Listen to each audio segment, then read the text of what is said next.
Dear students, now today will be our last class for the second chapter, and like last we have done that scientific principles and scientific techniques of the scientific management, isn't it? That given by F.W. Taylor. And I wanted to tell something about the difference between time study and motion study. Both the things are scientific techniques, isn't it? Now I have written meaning. At least you can give 3 points for making distinction between these two: meaning, purpose, and method. Okay. Now, first of all, what is time study? Time study that we have also learned, isn't it? I am recapitulating here. Time study means it is conducted just to know about the standard time for completing a task. Okay.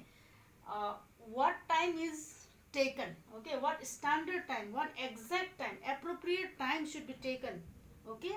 So what is that exact time or standard time which has to be taken by the worker for performing a task? That is the meaning. Okay.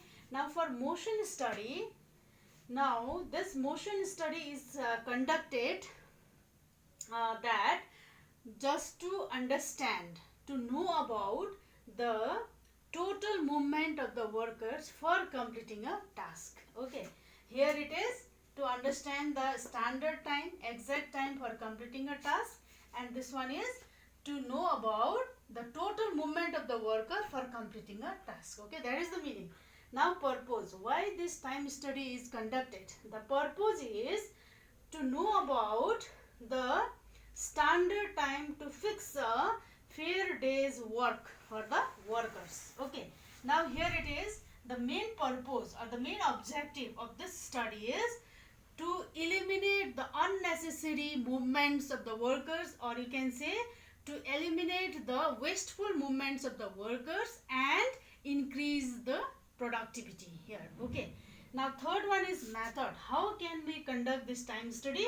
The method is after knowing or using the stopwatch. Okay.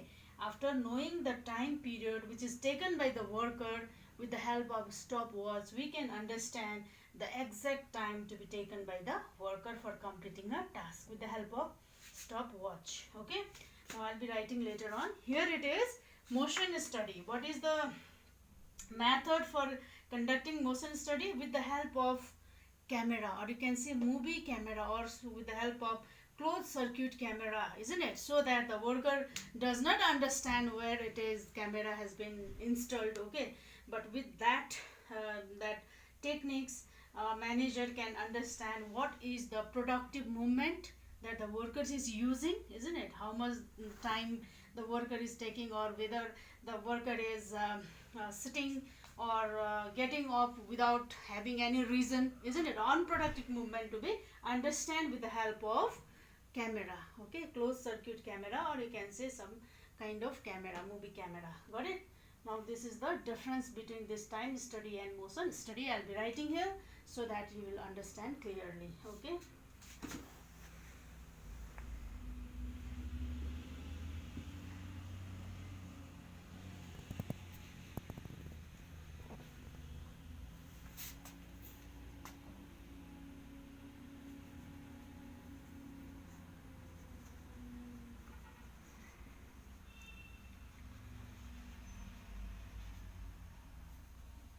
Standard time to be taken for performing a task. Here it is, you can write to know about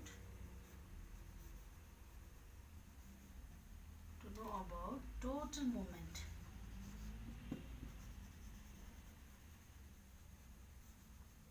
of the workers for performing a task.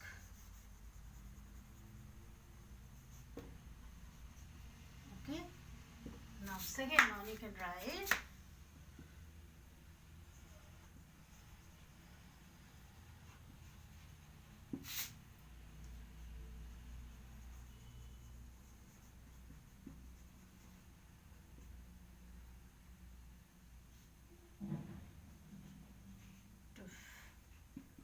fix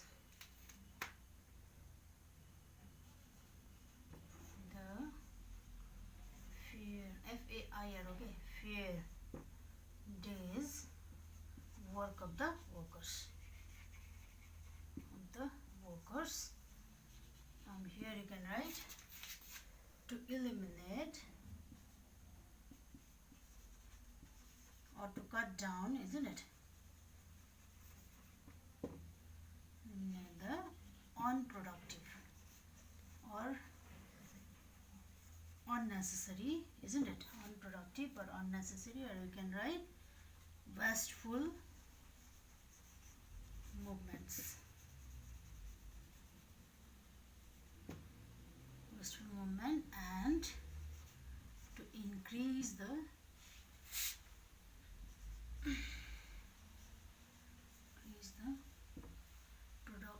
productivity, efficiency, production efficiency.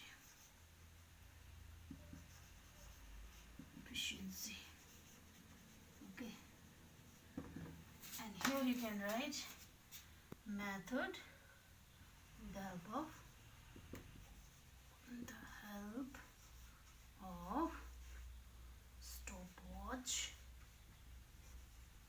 This study can be done. Sorry, what I am writing, what is the, you have duster, very fast. Stopwatch. Okay, timing can be maintained here. Now here you can write with the help of movie camera or CC, then closed circuit camera, it can be done. Okay, the work can be, or study can be done. This study can be done. Okay, so with this I think we'll be clear with the difference between time study and motion study. Okay, then we will now this comparison between F.W. Taylor and Henry Fayol, isn't it? So I have written here, you can give the difference point for this personality, concern, label, emphasis, focus, unity of command. Okay, now you see personality, we can write F.W. Taylor is the father of scientific management. Got it? Now Henry Fayol is the, you can write Henry Fayol is the father of business thought or management. Okay, management thought. Got it? So that way you can write personality. Now comes concern. Now F.W. Taylor has more concern about workers' efficiency. Okay, and he was, like you can write in personality, F.W. Taylor was a scientist. Okay, and Henry Fayol, he was a practitioners or researchers. That also you can include here in the personality. Got it? Now in concern, he gives more focus on, F.W. Taylor gives more focus on what? Workers' efficiency. Okay, workers' efficiency. Henry Fayol gives more concern with the that management efficiency. Okay, administrative level. Got it? His work was based on workers' efficiency with a small element, isn't it? With the workers, with the lower level management, he has started his work. Got it? Now Henry Fayol, he has got concern with the that management efficiency. Okay, and like another, in label you can write the same thing. In label you can write his work was started, he has started from the lowest level. Got it? Now here you can write he has started his work from the highest level, that is top level management. Got it? Now emphasis, he has given more emphasis with the standardization of work. Got it? Means F.W. Taylor gives emphasis with the standardization of work. And then another, you can write emphasis he has given with the functions of manager, as it is related with the management, top level management, highest level, giving more importance with the management efficiency that we have written, isn't it? And emphasis also was with the functions of manager that we have learned, isn't it? Planning, organizing, staffing, directing, controlling, those things you can write here. Okay, now focus. He gives focus for the that elimination of, that we have learned just now in time study and motion study, elimination of what? Unproductive movement, isn't it? Now elimination of unproductive movement, then reducing that like tiredness, fatigue study, tiredness of the worker, isn't it? And saving energy of the worker so that there will be production efficiency. That way you can write.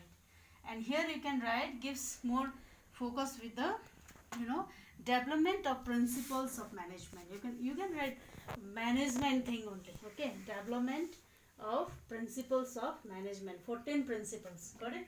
Now unity of command. Here unity of command, what happened in F.W. Taylor, what he says, according to F.W. Taylor, functional foremanship, you think about that, isn't it? 8 bosses would be there, isn't it? 8 experts would be there, so that an employee will get enough instruction and guidelines and understand, and then an employee can do the work. That way he suggested, F.W. Taylor.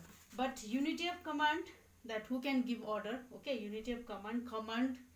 Now in case of Henry Fayol, what he says that there should be what? Unity of command means one person, one employee, isn't it? At a time, an employee has to get the information or the instruction or the guidelines from one boss. Okay, so he did not follow the unity of command. Here you can write, did not follow the unity of command, but here it is, this followed. Unity of command means one employee will get that instruction, orders from one boss. Okay, so this way, easiest method of understanding the comparison between F.W. Taylor and Henry Fayol, you can write. Got it? So I think you'll understand the chapter. This is the last class. I have already told you, second last class was there with the techniques of scientific management. This is the last class, comparison between F.W. Taylor and Henry Fayol, time study, and that what was that? Motion study, right? So this way I'm going to end of here, and thank you so much.